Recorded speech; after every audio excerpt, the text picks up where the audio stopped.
you got an idea, whether you're already rolling but you don't know what to do next. We're going to hopefully talk through all of it, answer as many questions that we really can get to for everyone tonight. So a little bit of housekeeping. I want to introduce Terry. You'll see her there. Terry, you want to say hi? Hi, everybody. Terry is going to be our fielding question expert. So you can either chat her your question directly, or you can just put it into the group outreach. She's just going to make sure that every question gets seen, nothing gets lost. And then that way at the end, we'll give about 5 to 10 minutes or so to Q&A, or really, until Teresa kicks me off of here. So that's kind of the way things will work tonight. And then the last thing that I wanted to point out before we get started, we're going to talk what I like to deem the fun and cool, exciting aspects of starting your own business. The technical side, the legal side, those things really vary from idea to idea, and S corp versus LLC, all of those things. So I do really encourage you to go and seek out a lawyer or a professional, or even go to LegalZoom, because they're a great resource for these things, and seek out that kind of advice there. None of us are lawyers, and we really, I don't want to give any sort of misinformation. So that's going to be my major point here. So without further ado, I'm Alessa Caridi. I am also an entrepreneur. I'm the founder of a company called Jobu Fit, a workplace movement company, but I will be your host tonight. So really enough about me. I do suggest that, on the upper right-hand corner, if you click on the view, you do switch over to speaker view. It makes it a little bit easier so that you can see who's speaking, and they pop up nice and big, and you get to see their smiling faces, and it'll feel like they're talking right to you.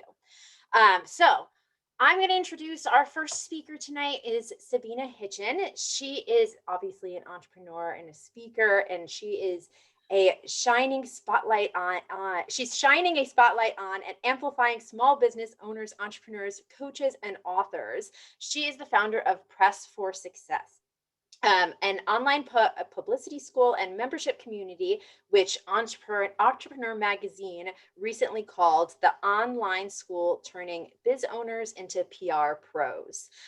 Sabina previously was a high school teacher, and designed an educational curriculum before moving to New York City, and accidentally discovered that she had a love for PR.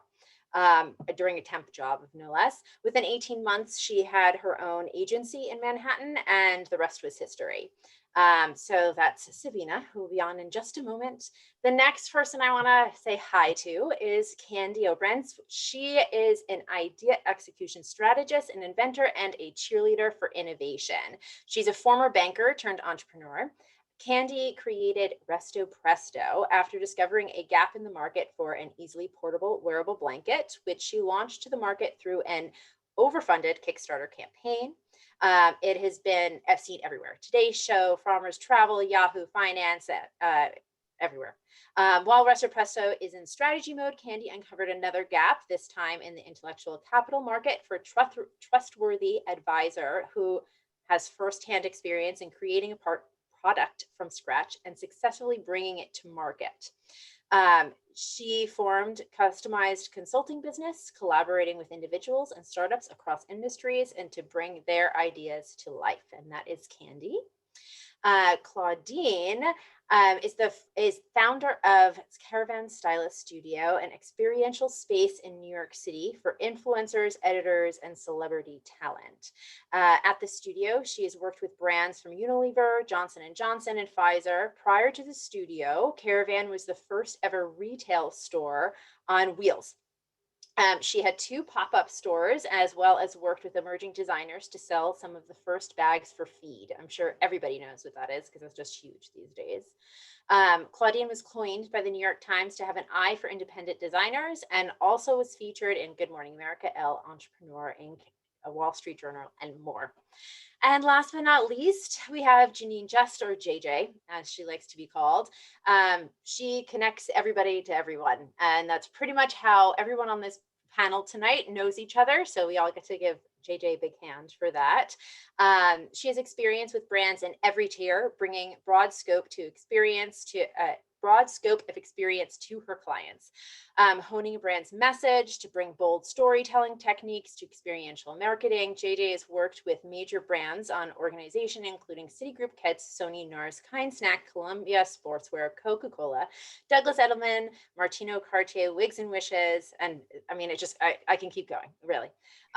She creates experiences that allow brands to connect with their core audiences, and she utilizes traditional PR to maximize social media for campaigns that allow a brand to reach further. So, JJ, we're going to start with you. And if you don't mind, just take a really quick moment, if there's anything else that I missed in your bio, to kind of intro yourself, tell us what do you do, and more specifically, what do you do to help companies, and how can you support the small business owner, the new business owner, and so on?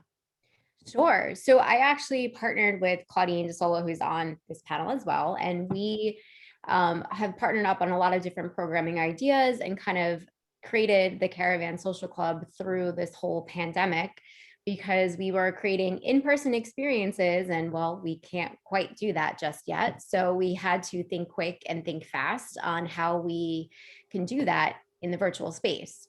So doing a lot of ideation and figuring out, what works, engagement. How do we get people to go onto a Zoom and get them excited to be on a Zoom when they're on Zooms all day, or just being in that virtual space?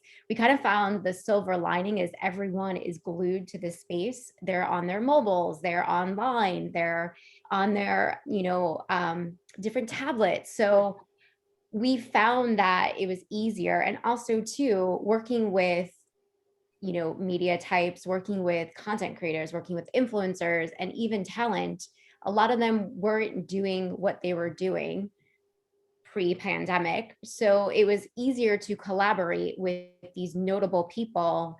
And I always love using that word collaboration. If there's one thing you can learn today, learn that collaboration means you can do something for free with another brand or a content creator.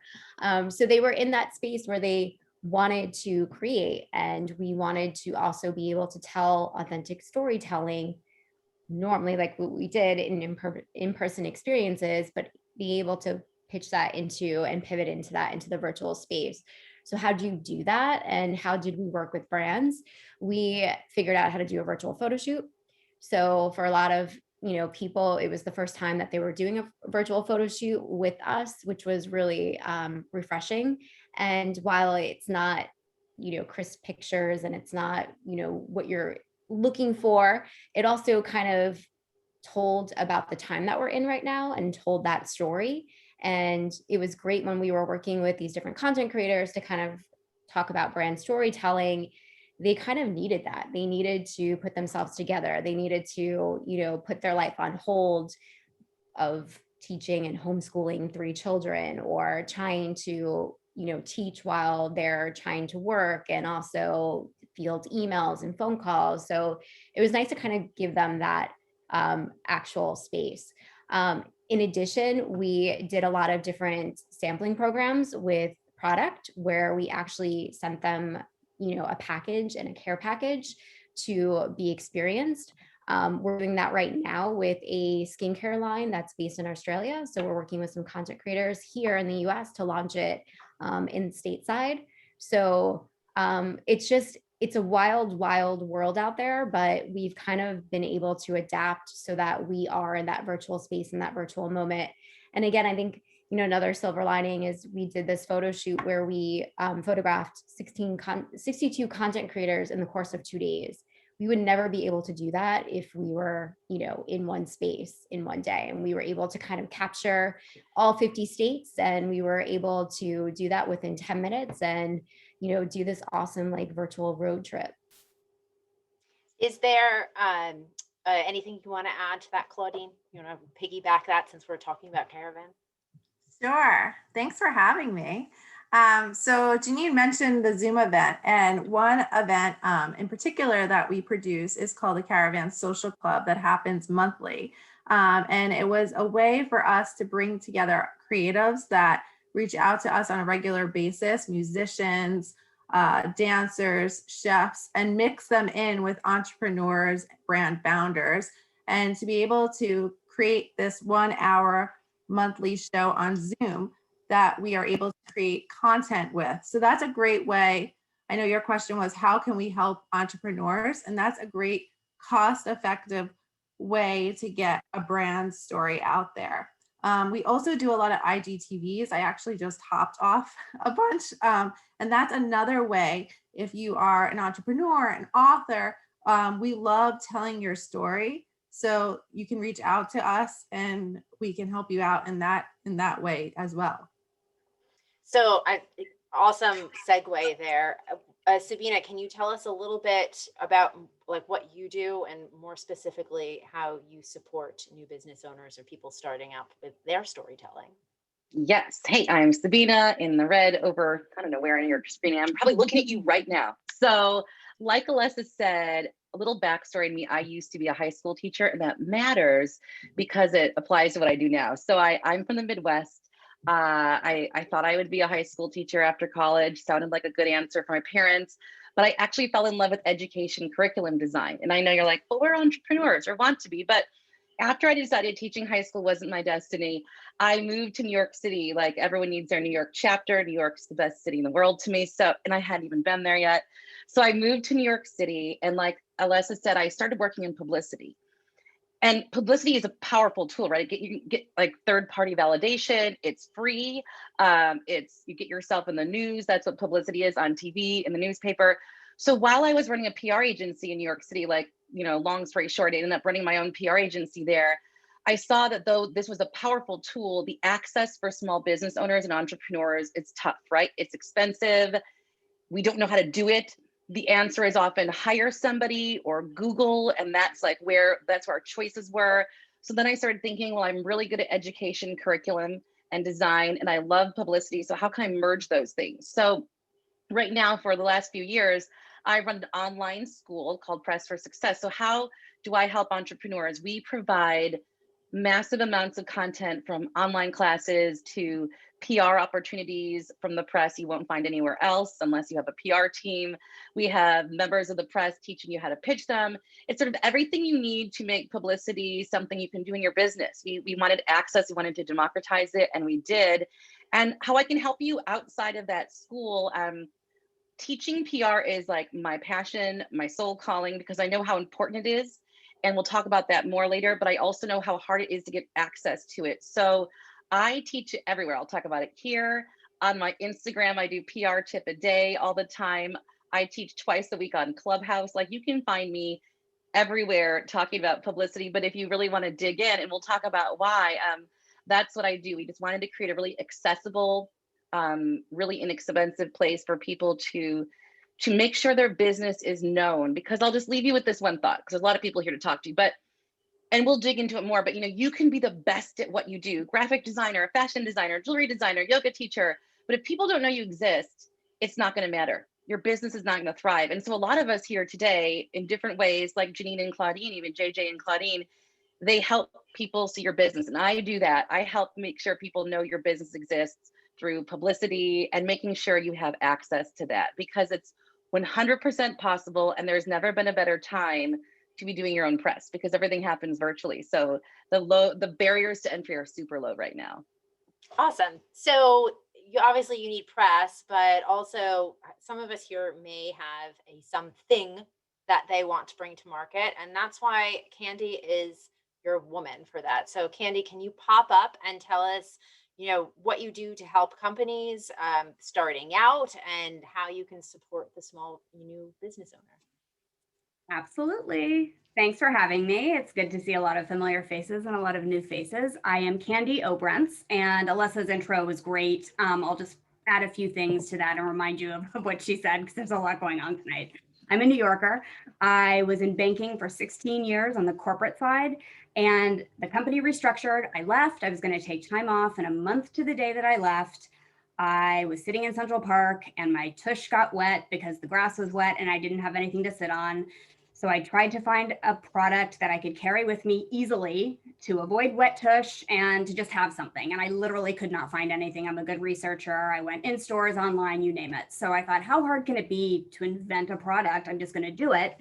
And 1 year later, I can tell you how hard it was. It was very difficult. And I did a lot of things on my own. I did a lot of things. I don't like to say missteps. I don't say mistakes. I say missteps.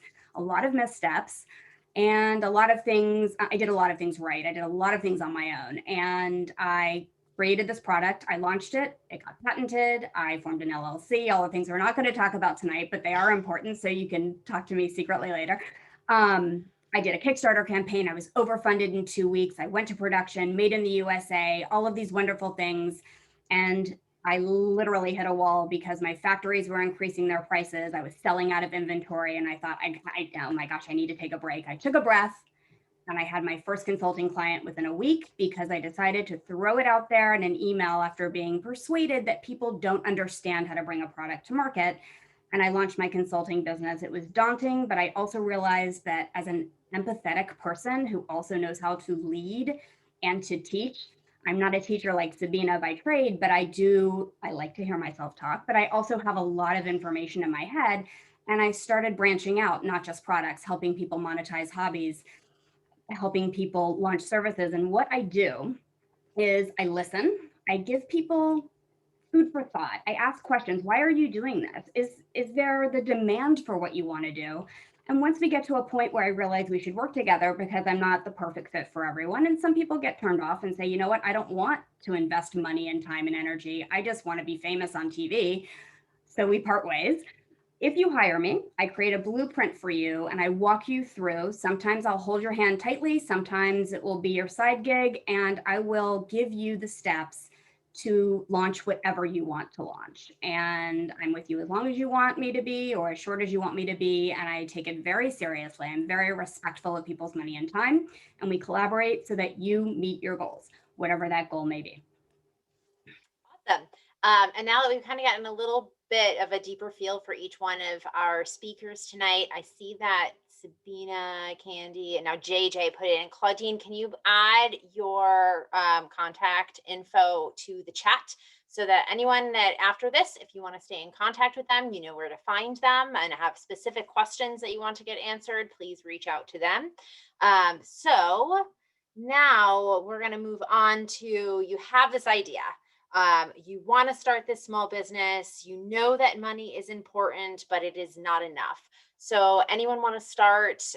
What is your secret sauce? Anybody? I'll kick off.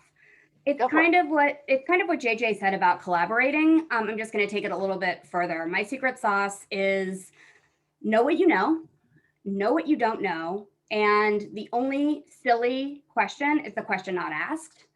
Ask the question. There are people who know what you don't know, and that doesn't make you less smart than they are or anything like that. Asking questions is one of the smartest gifts, one of the smartest things you can do. Collaborate. I tell people it's not easy to do, but I tell people to try to have a very tight, small group of trusted advisors.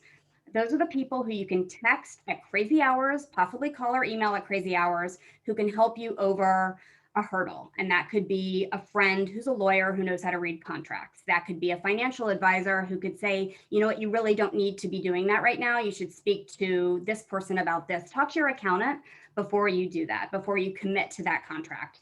And then, of course, that person who can say to you, that's a really, really bad email that you're about to send out. I think you need to reword it, or that color that you're choosing for your business card doesn't look good. So you need someone who you trust, who you're not going to burst into tears every time that person gives you honest feedback. Keep those people close to you and bring them along for your journey, and make sure that you don't spin your wheels so much that you're wasting time when you could pick up the phone and call someone and get an answer. You can't know everything, especially when you're creating a startup. That's really awesome advice. Sabina, have you come across, like, working with so many small businesses? Has anything like stood out for you for like the successful ones or the ones that pick up success quickly? Oh my gosh, yes. To me, there's definites. Like, it's not maybes. Number one, and this is such a cliche, so I'm just gonna just sprinkle it in, but it is the relationships that propel everything. And you don't think that because you're mired in the weeds in the beginning, but like every one of us is here because of a relationship. Every one of us exchanges information, opportunities, contacts. If you're not in relationships like that, you're in the wrong relationships. It's like that, the quote, spend your time with people who will say your name in a room of opportunities. That's who these women are to me. And that moves me exponentially faster. So you need to look around who your relationships are right now, professionally speaking, and saying, are these people going with me the right direction? Are they heading that way? Because the people you spend your time with are going to help propel you that way, or like be anchors. To me, it's also like a personal thing as well. So like, are the people really pushing me where I need to be? Because it's the ultimate way you're going to move faster.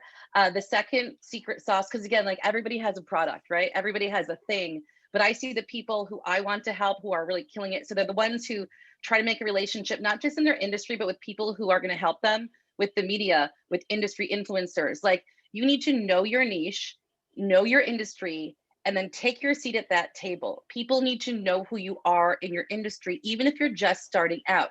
You need to be known everywhere from the school pickup line to the coffee shop to your Murray Hill Institute. This is what she does. This is what they're known for. I think that's really important. And the last like secret sauce that I see is consistency and persistency. Again, it's never the people who are the best who I see with all the wins, the press wins, the anything wins. It's the people who keep showing up and doing the asks and building those relationships. And we all know them because we all work with those same people because they show up consistently, even virtually. And I think those are the secret sauces. And they're also the things that like anybody can do. Anybody can do, but not everyone does.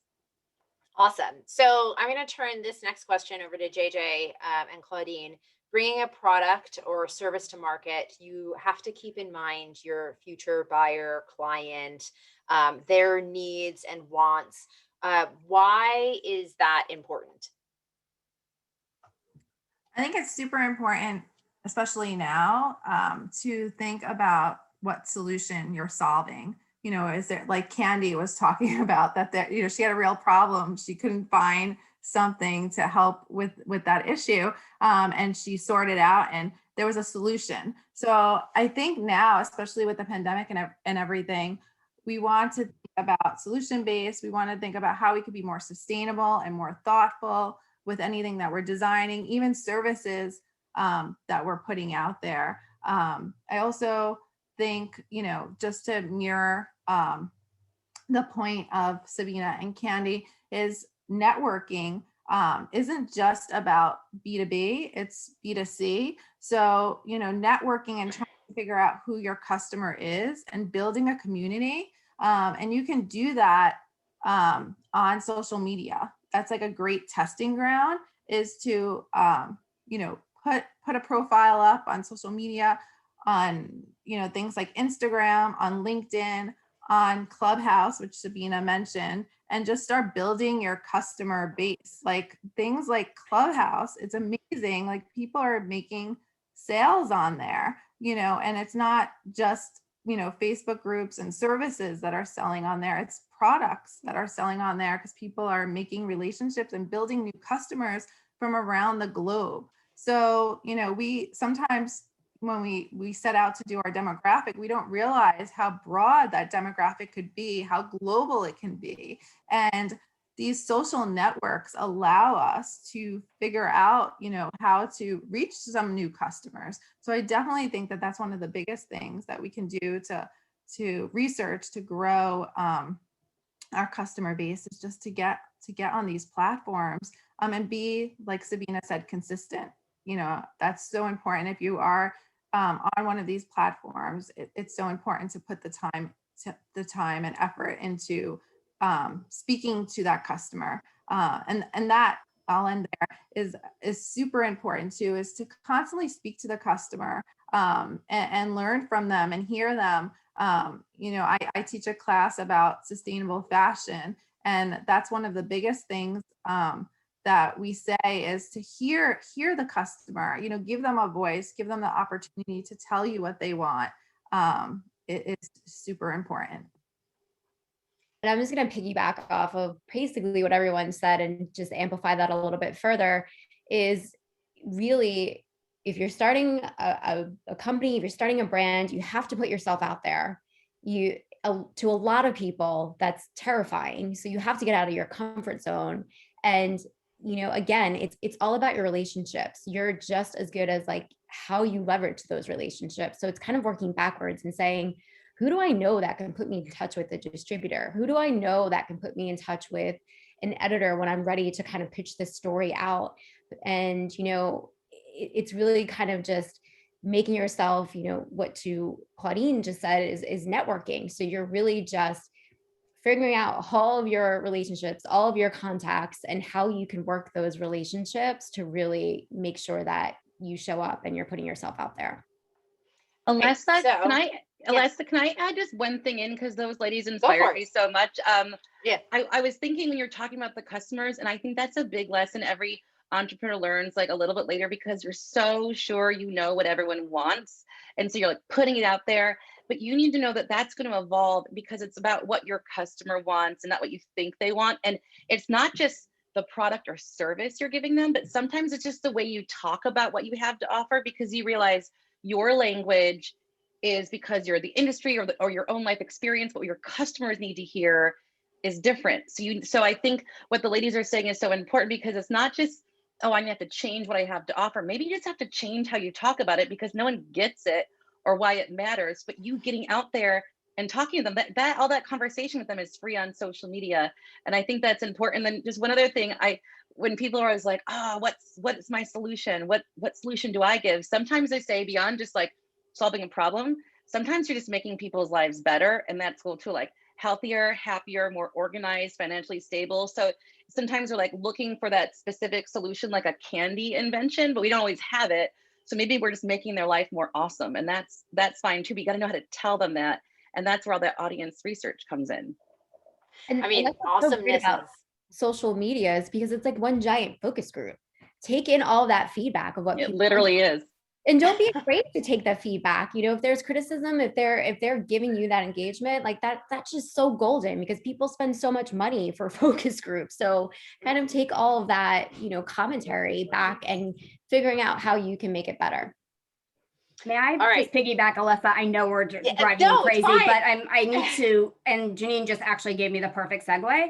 So a lot of people I talk to, customers, prospects, et cetera, will talk about, the next great idea, product or service. A lot of people want to skip the hard work and they just want to be on the Today Show, or they just want to be famous. I get it. Entrepreneur, everyone will agree with me that if you hear the word "I'm an entrepreneur" one more time, you'll probably think, yeah, prove it.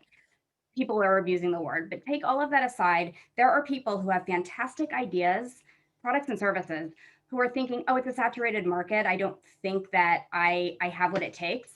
The backstory, your differentiating factor, your story of how you came up with your idea, even if it's a little bit different than something that's already out there, is unsaturating the market in a way. It's probably the wrong way of saying it, but it's kind of what all of these ladies have been saying. Don't worry about not being the first one out there like I was.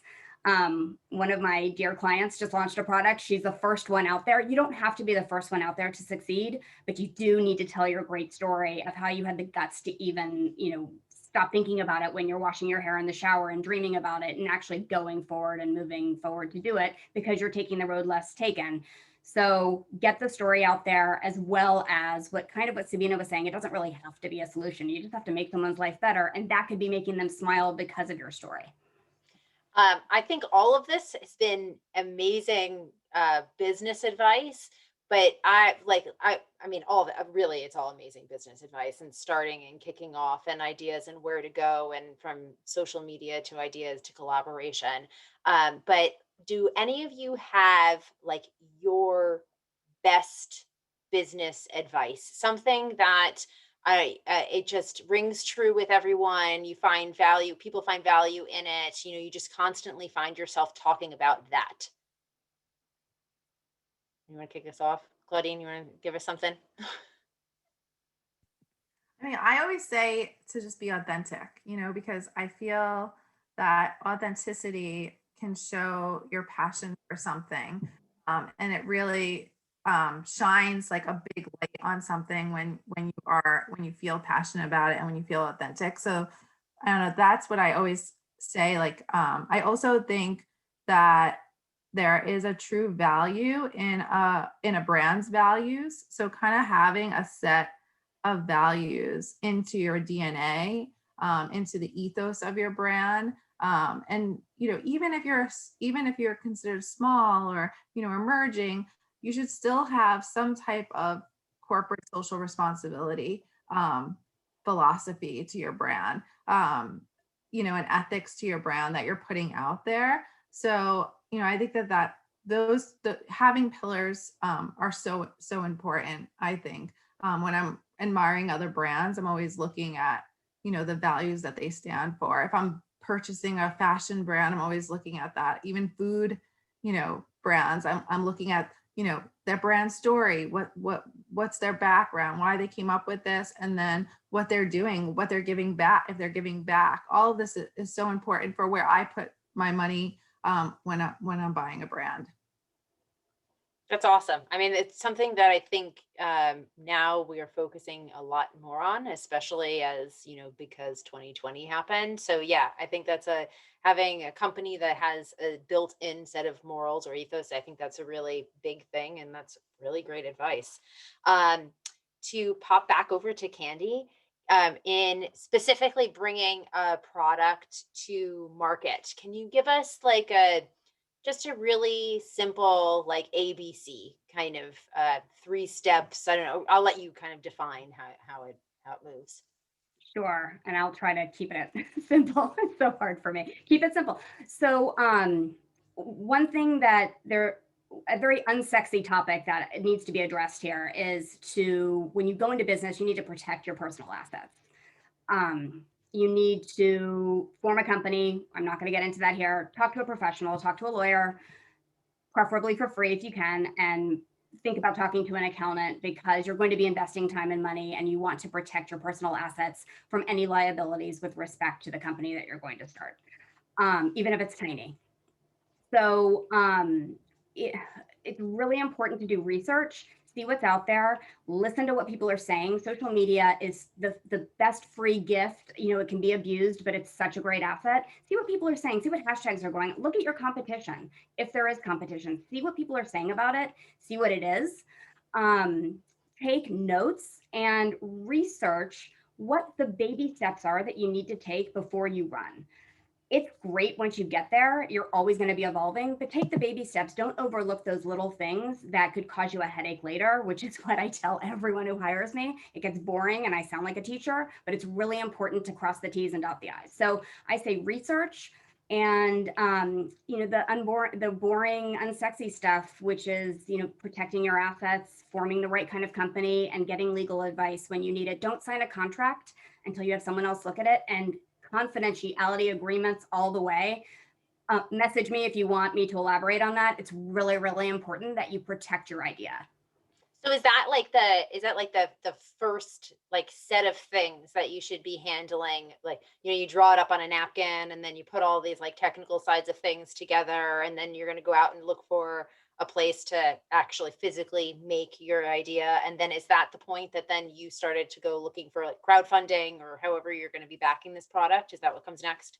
That's a great question. So I started off researching like a mad person. I bought Inventing for Dummies, which was actually very helpful. I don't like the dummy word, but it was great. And I started I asked for help. I was really uncomfortable asking certain people if they could guide me and give me some information. But one of the first things you need to do for a product is make a prototype. If you can't make it yourself, you have to hire someone to make it, and that changes your budget. And I couldn't my product's called Resto Presto. I couldn't make it on my own. My first prototype was so heinous that I actually don't even post photos of before and after. If you have to hire someone to make a prototype to bring your vision to life, in addition to having that confidentiality agreement and a special agreement in place so that they don't steal your idea, you need to trust someone and pay them to take your ideas and make it something. That's way before even selling it. There's so many steps that you need to take, which is, it sounds daunting, it can be exciting and fun, but you need to have a prototype. You need to have a sample and use it yourself. do you like it? If you don't like it, go back to the drawing board. If you love it, maybe have someone sign a confidentiality agreement and be a user tester. Take the steps that you need so that you can meet that end goal of being on a shelf in a store or having an e-commerce store and selling it and getting your product on TV. You have to do the baby steps, and that is have a sample that works and then go from there. Focus groups and user testing is very valuable. Awesome. Sabina, most important thing to know about press outreach? I mean, I feel like you've touched on so many different aspects of it.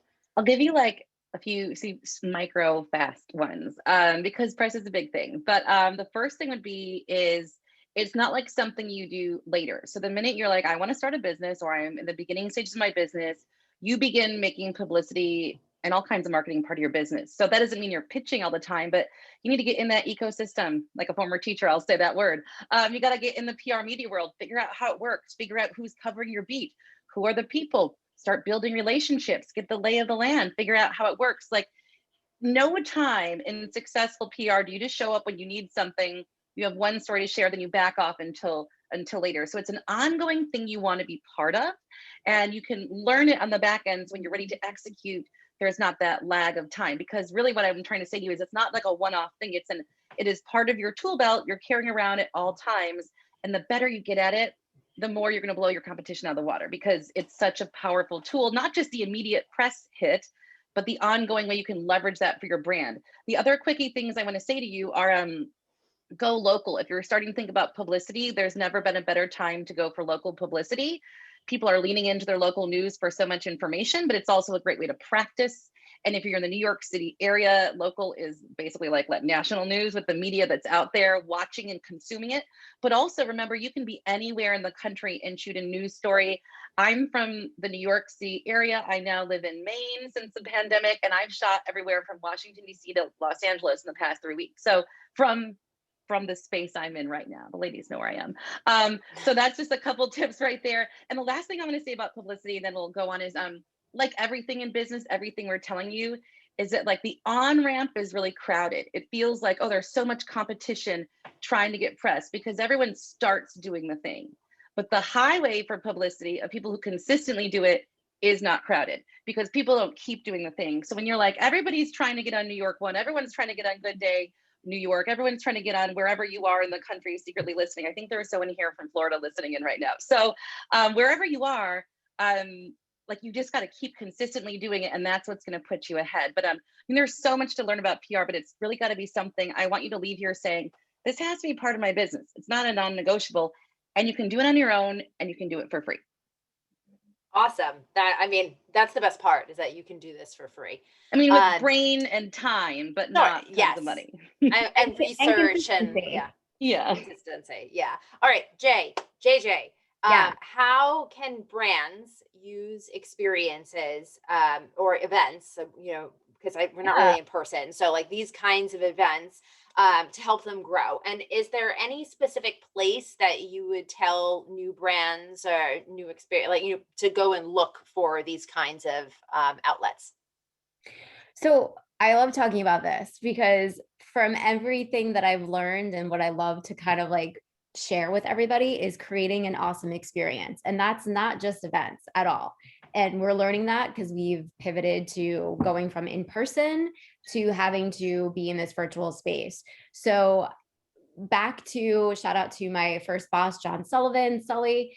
He always taught us we have to throw a great experience. And at that time, we worked in hospitality. I worked in hospitality, and we had several different restaurants and bars and lounges. And, our core line of product was beer and chicken wings. So we had to throw a great experience around that. And, a lot of that was throwing a party, throwing an event, and making sure people had a fun time.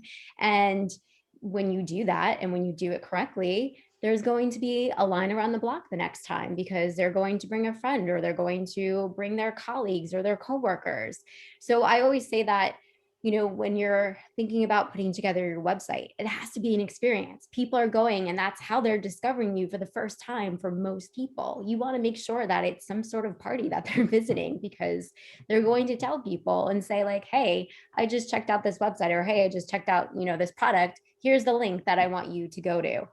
Same thing with social media. You want to make sure that you have a heartbeat behind your brand. So show that there's some lively movement from that. So I think it's really, when we talk about creating experiences, is what do you want to have that experience and storytell for your brand? And I think a lot of brands forget that they're storytellers. So it's kind of going back to the old times. And I always say like the OG times when you had like these mommy bloggers that were selling out because they created these phenomenal experiences of Facebook groups and, blogs where they were saying like, hey, first time moms, here's what I'm using. And, products would sell out. They were the purchasing purveyors. So I think we kind of lost a little bit of that, prior to the pandemic. And I think 2020 was a good year to kind of weed out a lot of the BS. But I think for brands, it's really just creating that awesome experience that people are going to want to come back to again and again. And that could be your product itself. That could be your website. That could just be an awesome newsletter that they're excited to get into their inbox every day. Or that could just be, going to your reels or cool IGTV segments. So whatever you do is an experience. So you just want to make sure that it is something that people are going to want to visit over and over again. Awesome. I think the one thing that we can't avoid in this conversation that we're having right now is the role that social media does take in this. And I think, from everything from experiences to free testing grounds to finding press, I feel like it all comes from there.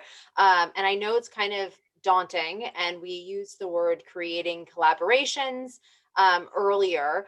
So Claudine, I kind of wanted to pick you out for this one, in collaborations or finding partnerships with influencers today. Is that still something of value? Should a small business be doing it? Is there a point in a business where it becomes time to do that? Can you kind of talk us through your views on those kind of things?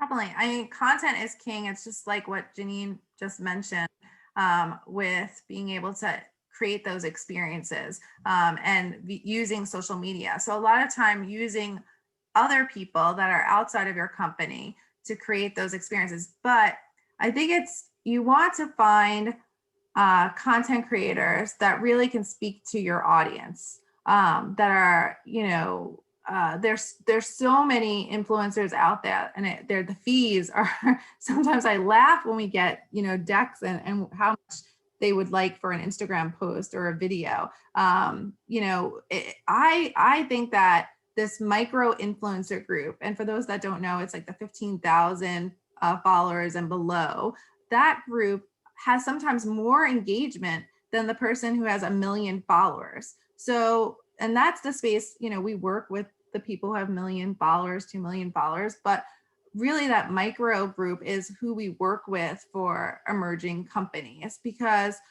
you can really build a relationship with them. They have true engagement. Sometimes it's the, friend that's on Facebook that gives you a shout out that winds up getting you more engagement and more products sold than sometimes the person you pay.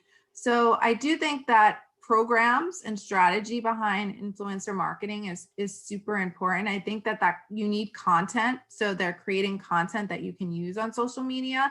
You constantly need to stay creative with that. So working with these external people is a great way to get a new way of presenting your product. But I would look at them and make sure that they really try the product, make sure, maybe send the product to them ahead of time, or see if they really want the product. Don't just blind send products, because, that sometimes is the biggest waste of money. Establish a relation. You can DM people, the worst that they'll say is no, I'm not interested, or I have a campaign already for that type of product or service. But, reach out to people on DM, say, I have this new product or service, and see if they would actually be interested in trying that. And then figuring out what content you can create together. We say one of our kind of tips, our secret sauce at Caravan Social Club, is we're all about also sharing the story of that influencer or content creator, so they never feel like a billboard for a brand. And that's super important for us because, again, that shows the authenticity, why you pick this person. Like, are they a musician? Are they an artist? Why do you want them associated with their brand, so that there's a true parallel there? So, that's something really great to kind of include. I also think just building testimonials and using your own customers in a way as affiliates and as influencers in a way. If you have someone that you see as a customer and they have great engagement, you can ask if they would like to be part of your affiliate program. And if for those that don't know, affiliate programs, they're a great way to build sales. And then lastly, I'm going to end with this. If you do have product on Amazon, we believe in the power of the Amazon. There is an Amazon influencer program, and they can build it. We have a store that we build out products, and we share products when we do IGTVs, books, and foodie products, and all sorts of beauty products, and all sorts of stuff.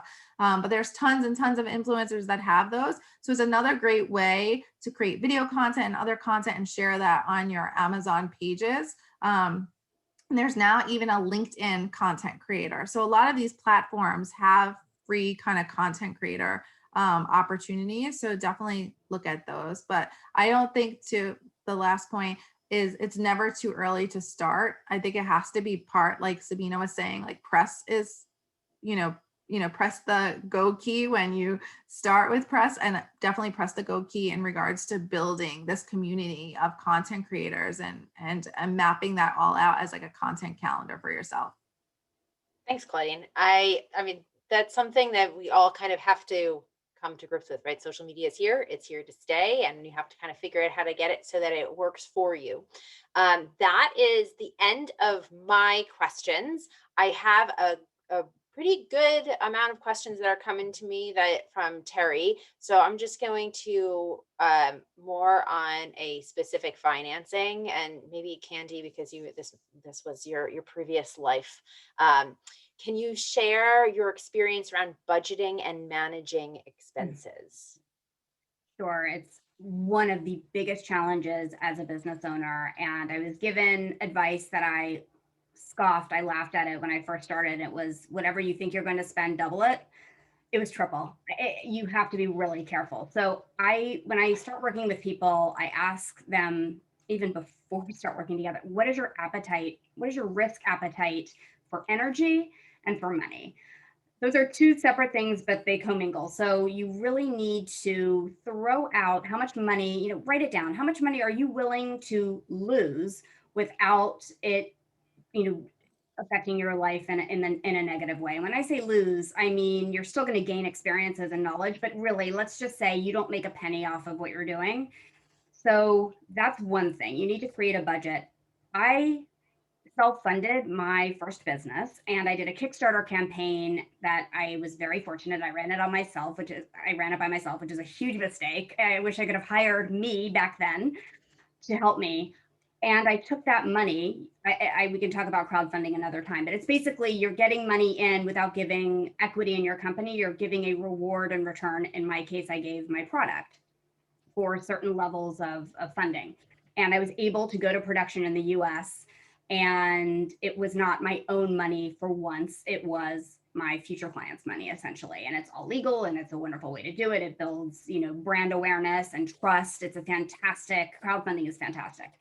I have not had any kind of private equity or investors. I strongly suggest that people who are risk adverse financially, but have a really great idea, talk to a financial advisor and see what the options are.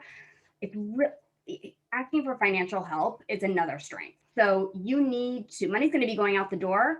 Don't go into debt because of your great idea. So when money's going out the door, if it's not your side gig, if it's your full-time job, you need to think about how you're going to get some funding and give up equity in your company, or perhaps bring on someone who doesn't want equity but wants to be an advisor and will take future percentages of sales. There's so many ways to do it. Speak to a professional financial person before you get in over your head, because everything will be more expensive than you think, except for social media and doing your own prep.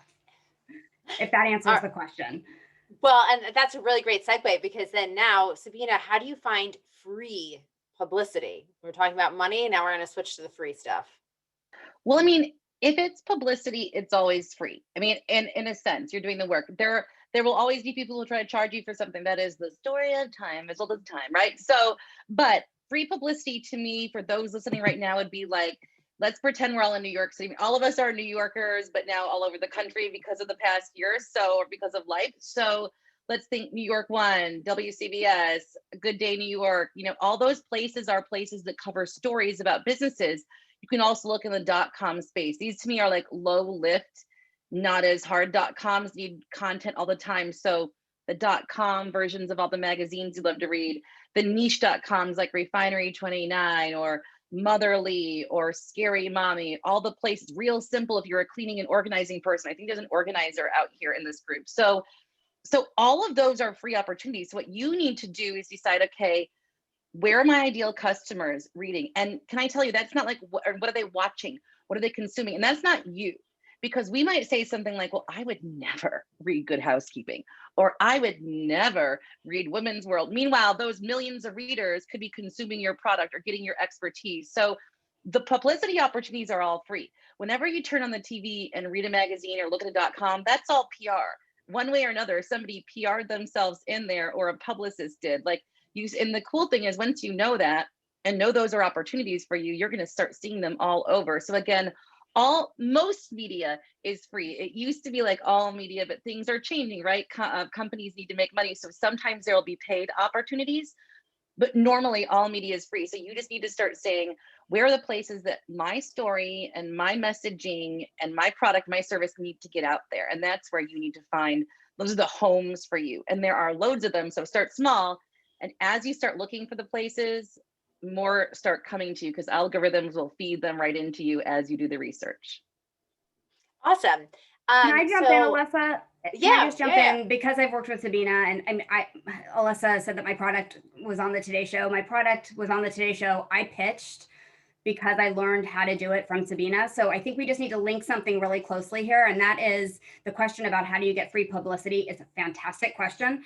There's also another part of that. How do you contact the people who are going to give you the exposure? And this is not, an advertisement for what Sabina does, but there is a craft and you can learn it yourself. You can hire someone. It's expensive. I've never hired a PR person. I do all of my, pitching myself. I'm a great writer, but I had to learn how to take my great writing and, package it. Talk to Sabina about that, because there's that link that you can't just contact someone willy-nilly and say, hey, I really want you need to be respectful. There's a whole way to do it. It has to be organic and authentic. This is not, creepy, weird stuff there. Don't pay for it if you don't have to, but you do need to learn how to do it properly. And that's what I have the gift of investing in and learning how to do it myself with Sabina. So there's that one little thing that a lot of us forget because we're used to doing it, but you do need to learn how to craft a pitch properly. Well, Candy, I don't think you could ever be creepy or anything like that. But yes, I would hope that you would avoid the creepy. So we've had a ton of really awesome questions that have been popping in here, and I just want to make sure that we keep it to the actual hour. So I do want to finish up with one last question. We have been taught, we did a kind of a good amount on experiences, collaborations, and then we touched on these influencers. And so our last question is, how do you find micro influencers? I know we talked about hashtags, but is there anything else, JJ, Claudine, that you can kind of give little tips on how to find them specifically for yourself? So a lot of it is going to be research. I know Claudine and I are constantly researching new faces. We obviously want to build on our pre-existing relationships and bolster those, but also you need new faces. So we're constantly just researching, carve yourself out. I know if you're doing this yourself and you're wearing the 17 different hats of having your own business, make sure you're carving that time out on your calendar to consistently add to your spreadsheet or your wish list of like different categories. So depending on your product, a lot of times your product can fit into many different categories, maybe not just fashion, maybe not just beauty, but there's a whole makers community. There's foodies, there's musicians, there's artists, there's street artists. So there's all these different niche categories that you can kind of start building up. And we always say consistency. So make sure you're crafting a great pitch to go out to them. Sometimes it might just be a DM if they don't have their, contact information in their bio. A lot of these micro influencers do, because they do want to be contacted and approached. So make sure you're doing, just like Sabina said, and Candy touched upon, your due diligence, and see what they just posted in the past couple of 2 weeks, so that you can reference that, or engage and say, hey, yes, I just actually went to the zoo as well, and you can strike a conversation with that too. So it looks like you're actually doing the research, because we get so much feedback, and the worst thing that you can do is send out a mail merge and cut and paste the same thing, because they know what you're doing. They are onto you. They know that you're not taking the time, and you're trying to just do something really quickly. So do your research, do your due diligence of these content creators, and make sure that you personalize them, because they are people too, and that's how you start that relationship. I will also end with, make sure you have thick skin, because you're going to consistently go out to these different content creators. And also, when you get ready to do and pitch your own press relationships, there's going to be a lot of gets in those inboxes, because people do not get back. They are flooded and over inundated, especially now, because we're all in this virtual space with getting all these brand pitches. So make sure that I always recommend track your emails. You want to talk about super creepy. There are different widgets that you can put into your email. I use Streak because it goes into Google Workspace, I think they're calling it now. It used to be G Suite. But it tracks to see if they're opening it, how many times they open it, where they're opening it from, and what device they're opening from. So if they're opening it several times, you can say all right, that pitch, that went well, and I can follow up with them. But sometimes you're going to track it and you're going to see that no one opened up that email. So you kind of just move on to the next contact. So when you're talking research, you're talking research on social media with hashtags, and then micro influencers, Claudine, are 15,000 and under followers. Is that really the only way that you're classifying this micro influencer? No, I mean, even those that there are people out there that could be great for your brand that don't consider themselves a micro influencer, aren't hashtagging themselves micro influencer. You can also Google micro influencers to watch. If you Google that and you even write in beauty or in fashion or in health and wellness, things will lists will populate, because there's websites and magazines that are listing who some of these people are to watch. So that's a good way to find some of them. But sometimes that micro influencer might not necessarily be someone that thinks they're an influencer, but they have amazing engagement. I keep going to the author. So kind of think outside of the box who that person of influence will be, and looking at their engagement, because you can maybe even make someone into an influencer in a way. And also Janine touched upon email. But definitely use DM, because a lot of influencers are on Instagram DM. So that's just a great way to kind of reach out to people with short kind of mentions, and linking obviously back to your account so they can see, what you're pitching to them. And, Clubhouse before, and so did Sabina, but that's definitely a great way just to get on there and use yourself as a someone that has experience, not necessarily getting on there and selling your product, but talking about your experience, what you learned. And then, people, if you have a good chat on there, people will start to look at your bio and see what you're all about and check you out on Instagram. So you can really, find those micro influencers on Clubhouse sometimes too. I've been building lists like crazy, as I go through. It's just a new way of being able to find people to reach out to. So I would definitely. Awesome. Yeah, thank you. I think that we are out of time. So thank you to Janine, Claudine, Candy, and Sabina. I'm going to encourage everyone who is in this event this evening to go into your chat, save the chat. You have all of the panelists' contact information there. You can also go and visit the event page, and I believe a lot of their contact info is found on that as well. Terry, Teresa, did you want to wrap this up for us tonight? Yes, we are so grateful. Thank you very much, Claudine, Alessa, of course, and Janine, Candy, and Sabrina. It was fantastic. I'm looking at the comments from people, and they're so grateful. This is all about women helping women.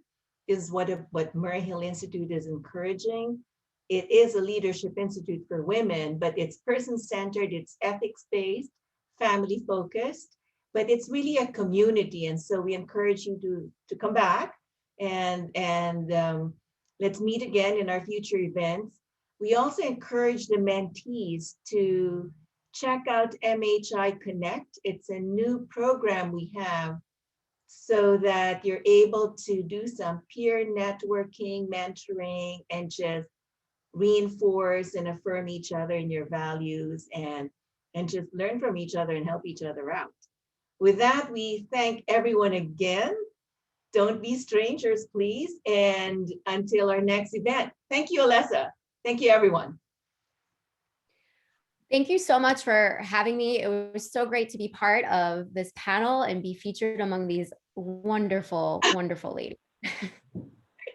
Yes, thank you. Hi, I'm Bernadette. I called in on the phone. I'm wondering, for those of us that are on phone and don't see the chat, is there some way maybe the speaker's contact info can be posted somewhere? Yes, we will definitely have a blog post, and we will Wonderful. upload the video of this Wonderful. meeting as well. Wonderful. I really appreciate it. Thank you to everyone who is involved with this wonderful event. You're welcome. Okay, good evening, and thank you, everyone. Bye now. Good night. Bye.